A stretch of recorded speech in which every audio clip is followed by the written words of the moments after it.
যেটা আমি শুনেছি যে উপদেষ্টা পরিষদের একটা কনসেনসাস হয়েছে এরকম যে ওনারা ডিসেম্বর থেকে জুনের মধ্যেই ওনারা ওনাদের যে অ্যাসাইনমেন্টগুলো আছে, ওনাদের যে প্রক্রিয়াগুলো আছে, যে সংস্কার বিচার, ওনাদের রেগুলার কিছু প্ল্যান, ওনারা এটা করতে চান এবং এটাতে ওনাদের উপরে আস্থা রাখতে হবে রাজনৈতিক দলগুলোকে বা দেশবাসীকে। যদি সবাই আস্থা রাখে তাহলে ওনারা কাজ করবেন। আদার দেন ওনারা বলবেন যে আপনারা একটা বিকল্প দেখেন, আমরা আর তাইলে কাজ করতে চাই না, যেহেতু আপনারা আমাদের উপরে আমাদের সময়সূচি অনুসারে আস্থা রাখছেন না। এটা এখনো আসে নাই, কিন্তু শুনেছি যে এই আলোচনাগুলোই ওনারা করছেন। কালকে যখন যাব ওনার সাথে দেখা হবে, তখন হয়তো আমরা আরও ভালো করে বলতে পারবো।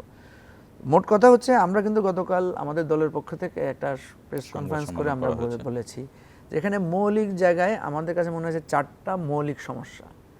একটা হচ্ছে বিএনপির সাথে সরকারের একটা বোঝাপড়া বা একটা গ্যাপ আছে, অবিশ্বাসের ব্যাপার আছে, একটা ব্লেম গেম আছে, একটা অসন্তুষ্টির জায়গা তৈরি হয়েছে। বিএনপি শুধু একা না, হয়তো বিএনপির সাথে রাজনীতি, যেমন আমাদেরও কিছু অসন্তুষ্টির ব্যাপার আছে, কিন্তু আমাদেরটা হয়তো বিএনপির আকারে না, বিএনপির মতো করে না। 2 নম্বরে হচ্ছে এনসিপিও এটার সাথে ইনভলভ, এনসিপির সাথেও বিএনপির একটা টানাপোড়েন আছে সম্পর্কের।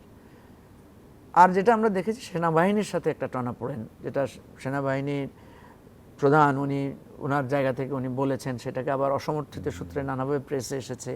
এটার ব্যাপারে সেনা সদর থেকেও কিছু বলা হয় নাই, আপনার সরকারের পক্ষ থেকে কিছু বলা হয়নি।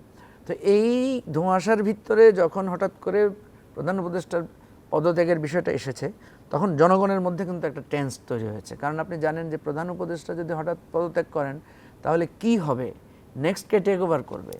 আমরা কিন্তু যেই 3 দিন 5 থেকে 8 তারিখ যে একটা সরকারবিহীন অবস্থায় ছিলাম, সেটা কিন্তু খুব ভয়াবহ পরিস্থিতি ছিল। যদিও অনেক ভয়াবহতা থেকে আল্লাহ আমাদেরকে রক্ষা করেছেন। ওই সময় খুব দৃঢ় ঐক্য ছিল মানুষের মধ্যে। হ্যাঁ, সেখানে সবাই যখন রাজনৈতিক দলগুলো হাল ধরেছে, কেউ বলেছে শান্ত থাকার জন্য, সেটা একটা বিষয় ছিল।